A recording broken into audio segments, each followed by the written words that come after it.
नमस्कार, देश दुनिया की खबरों के इस नए एपिसोड पर आप सभी का स्वागत है। आज भारत से जुड़ी हुई कई इंपॉर्टेंट अंतर्राष्ट्रीय खबरें सामने निकल के आ रही हैं जो जानना आपके लिए बेहद जरूरी है। तो आज के इस वीडियो को पूरा जरूर देखिएगा, जहां आज की पहली अपडेट सामने निकल के आ रही है भारत, रूस और यूक्रेन से। जैसा कि आप लोग जानते होंगे कि पीएम मोदी यूक्रेन विजिट पर गए हैं और सेम इसी टाइम रशिया से एक इम्पोर्टेंट डेलीगेशन भारत पहुंचा है। दूसरी अपडेट कि पीएम मोदी के यूक्रेन पहुंचते ही यूएन ने एक नई रिपोर्ट को लेकर के बड़ा खुलासा कर दिया है। तीसरी अपडेट कि पीएम मोदी के यूक्रेन पहुंचते ही चीन की तरफ से भी कुछ नई रिपोर्ट जारी की गई हैं। चौथी अपडेट कि बांग्लादेश में इस समय भारी बाढ़ आई है। जो लोग लगातार भारत पर सवाल कर रहे हैं कि इसका जिम्मेदार भारत है, वो ये नहीं जानते कि जिस डैम से पानी आया है उससे बांग्लादेश भी इलेक्ट्रिसिटी इंपोर्ट कराता है। आइए आज के इस वीडियो में सारी इंपॉर्टेंट अपडेट आपको डिटेल्स में बताते हैं। यदि आपको हमारी ये वीडियोस पसंद आ रही हैं तो आज के इस वीडियो को लाइक और चैनल को सब्सक्राइब जरूर कीजिएगा। सबसे पहले और इम्पोर्टेंट अपडेट की बात की जाए तो पीएम मोदी इस समय यूक्रेन की यात्रा पर गए हुए हैं। उनकी इस यात्रा को एक ऐतिहासिक यात्रा बताया जा रहा है, क्योंकि इससे कुछ महीनों पहले ही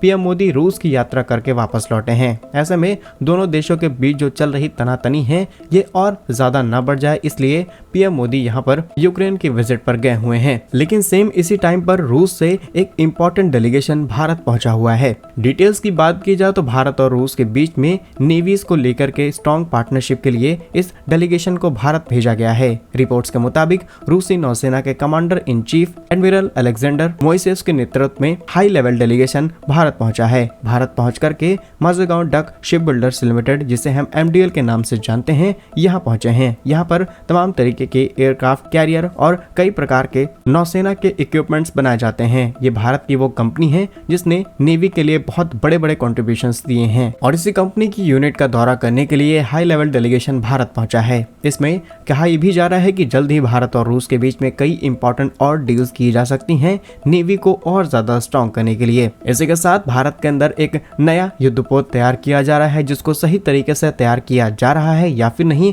या फिर उसमें और कौन कौन से मॉडिफिकेशन किए जा सकते हैं, इस चीज को लेकर के भी इस टीम ने दौरा किया है। और जैसा कि आप लोग जानते होंगे कि भारत के टॉप डिफेंस पार्टनर्स में रशिया शामिल है, जहां पर रशिया के साथ मिलकर के हमने ब्रह्मोस मिसाइल को डेवलप किया। AK-203 और तमाम तरीके के हथियार भारत में तैयार किए जाते हैं। इसके अलावा एयरक्राफ्ट कैरियर जैसे कि INS Vikramaditya, nuclear attack submarines, kilo class submarines, तमाम तरीके के फ्रिगेट्स और एंटीशिप मिसाइल्स हमने रशिया की हेल्प से भारत के अंदर डेवलप किए हैं और कुछ को हमने डायरेक्टली रशिया से इंपोर्ट कराया है। तो इन सभी चीजों की मॉनिटरिंग टाइम पर होती रहे, इसीलिए इस तरीके के डेलीगेशंस भारत आते जाते रहते हैं। फिलहाल इस पर आपका क्या ओपिनियन है, कमेंट्स में जरूर बताइएगा। नेक्स्ट इंपॉर्टेंट अपडेट की बात की जाए तो पीएम मोदी के यूक्रेन दौरे के ही साथ यूएन की एक नई रिपोर्ट का खुलासा किया गया है। रिसेंटली रिपोर्ट्स के मुताबिक पीएम मोदी की इस यात्रा को पूरी दुनिया में हाईलाइट किया जा रहा है, क्योंकि भारत, रूस हो या फिर यूक्रेन, दोनों के साथ अपने न्यूट्रल रिलेशन रखना चाहता है और हम किसी भी देश से दुश्मनी नहीं चाहते। और इसी चीज को लेकर के यूनाइटेड नेशन के चीफ ने बड़ा बयान दिया है। असल में यूनाइटेड नेशन के महासचिव एंटोनियो गुटेरेस ने उम्मीद जताई है कि प्रधानमंत्री मोदी की यूक्रेन यात्रा से रूस और यूक्रेन के बीच में जो तनातनी चल रही है इसे खत्म करने में मदद मिलेगी। और ये कोई छोटे मोटे व्यक्ति ने नहीं, बल्कि खुद यूएन के चीफ ने इस बात की इंफॉर्मेशन दी है। जानकारी के लिए आपको बता दें कि प्रधानमंत्री मोदी जी पहले पोलैंड पहुंचते हैं। पोलैंड से सीधी ट्रेन के जरिए वो शुक्रवार को कीव पहुंचते हैं। कीव पहुंचते ही वहां पर रहने वाले जो इंडियन डायस्पोरा के लोग हैं वो गर्मजोशी से प्रधानमंत्री मोदी जी का स्वागत करते हैं और इसी बीच राष्ट्रपति जेलेंस्की से मुलाकात की जाती है। कई वीडियोस और विजुअल्स भी सामने निकल के आ रहे हैं, जहाँ पर किस तरीके से उस युद्ध के दौरान जिन लोगों ने अपनी जान गंवाई है उस चीज को लेकर के भी संवेदनाएं व्यक्त की गई हैं। और इसी चीज को लेकर के यूएन का कहना है कि इस युद्ध को रोकने में काफी बड़ी मदद मिल सकती है। नेक्स्ट इंपॉर्टेंट अपडेट की बात की जाए तो पीएम मोदी की यूक्रेन यात्रा को लेकर के चीन के पालतू ग्लोबल टाइम्स ने गलत तरीके से स्टेटमेंट देने शुरू कर दिए हैं। देखिए, वैसे तो चीन नहीं चाहता कि ये युद्ध कभी भी रुके, क्योंकि इससे चीन को काफी ज्यादा फायदा हो रहा है। फायदा नंबर 1 कि रूस और यूक्रेन के बीच चल रहे युद्ध की वजह से रूस पर तमाम तरीके के प्रतिबंध लगे हैं, जिससे रूस इंटरनेशनल मार्केट में खुद को एक्सप्लोर नहीं कर पा रहा है। ऐसे में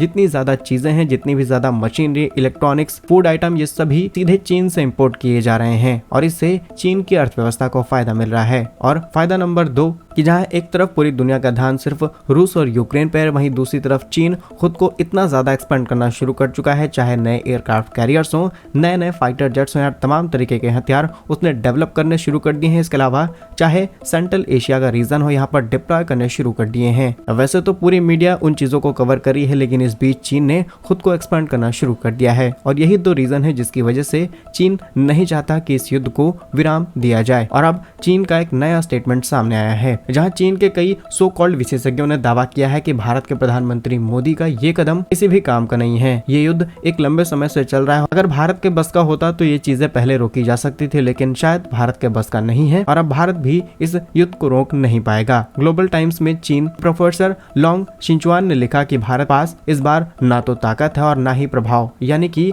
यहाँ पर डायरेक्टली पॉलिटिकल एजेंडा को बीच में लाया जा रहा है। फिलहाल इस चीज को लेकर के तमाम उलूल जुलूल बयान चीन और चीन के मीडिया के माध्यम से पब्लिश किए जा रहे हैं, लेकिन अगर भारत इस युद्ध को रुकवाने में सफल होता है तो चीन की कितनी बड़ी बेइज्जती होगी ये पूरी दुनिया देखने वाली है। बाकी आपकी इस पर क्या राय है कमेंट्स में जरूर बताइएगा। नेक्स्ट इंपॉर्टेंट अपडेट की बात की जाए तो बांग्लादेश से सामने निकल के आ रही है, जहाँ पर बांग्लादेश की तरफ से भारत के ऊपर एलिगेशंस लगाए जा रहे हैं कि उनके देश में जो रिसेंटली बड़ी बाढ़ आई है इसके पीछे भारत जिम्मेदार है। लेकिन इस वीडियो में हम आपको एक ऐसा सच बताने जा रहे हैं जिसे सुनकर के आप या फिर बांग्लादेश का कोई भी नागरिक पूरी तरीके से हैरान हो जाएगा। डिटेल्स की बात की जाए तो बांग्लादेश की सीमा पर इस समय लगभग पूरी तरीके से बाढ़ आ चुकी है। कहा यह भी जा रहा है कि लगभग आधा बांग्लादेश बाढ़ की चपेट में है और इसका ठिकरा भारत के ऊपर फोड़ा गया है। और इसी चीज को लेकर के भारत के विदेश मंत्रालय ने बयान जारी करते हुए सभी चीजों को क्लेरिफाई कर दिया है, जहाँ पर एलिगेशन ये है कि त्रिपुरा में नदी के ऊपर बनाया हुआ जो डम्बूर बांध है इसके खुलने की वजह से ये बाढ़ आई है। लेकिन आप जानते होंगे कि जब भी कोई डैम बनाया जाता है तो वो दोनों देशों के सहयोग से तैयार किया जाता है। इसमें दोनों देशों की सहमति होती है। इसके अलावा जब भी वाटर को रिलीज करना होता है या फिर स्टोर करना होता है तब भी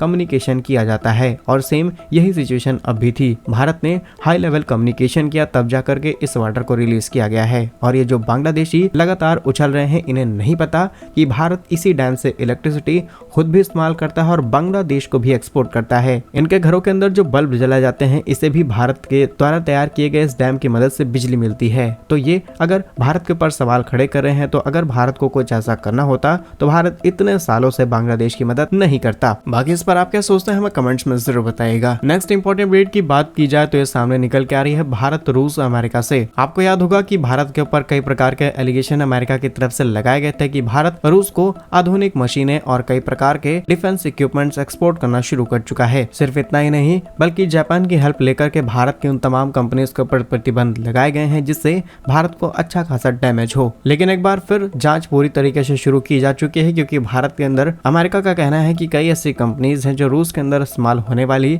मिसाइलें, जंगी जहाज, जंगी विमानों, ड्रोन और सभी प्रकार के डिफेंस इक्विपमेंट्स पर लगने वाले कई प्रकार के इंपॉर्टेंट कंपोनेंट्स डायरेक्टली बना करके रूस को सप्लाई कर रहे हैं। साथ ही साथ उन इक्विपमेंट्स को इस तरीके से डीअसेंबल करके एक्सपोर्ट किया जा रहा है जिससे किसी भी तरीके से पता न चल पाए कि एग्जैक्टली यहाँ पर क्या एक्सपोर्ट किया जा रहा है। लेकिन अमेरिका के एक्सपर्ट्स ने इस बात का खुलासा करते हुए इन सभी चीजों को अब दुनिया के सामने रखना शुरू कर दिया है। और यदि आपको तो कुछ दिनों पहले ही भारत के Bengaluru based company SI2 micro system के ऊपर भारत की तरफ से रूस को एडवांस टेक्नोलॉजी भेजे जाने के ऊपर इस कंपनी पर प्रतिबंध लगाया जा चुका है अमेरिका की हेल्प से जापान के द्वारा। लेकिन अब इस बार सॉफ्टवेयर्स नहीं बल्कि कई और चीजों को शामिल किया जा रहा है जिसमें software, technology, electronics, equipments, machine, tools, drones, इन सभी चीजों को भारत की तरफ से किसी न किसी तरीके से रूस की मदद की जा रही है। साथ ही कॉमर्स मिनिस्ट्री की तरफ से इस बात का खुलासा भी किया गया कि साल 2023 और 24 में भारत का एनुअल एक्सपोर्ट 35% बढ़ा है, जो करीब करीब 4.26 बिलियन US डॉलर है। इसमें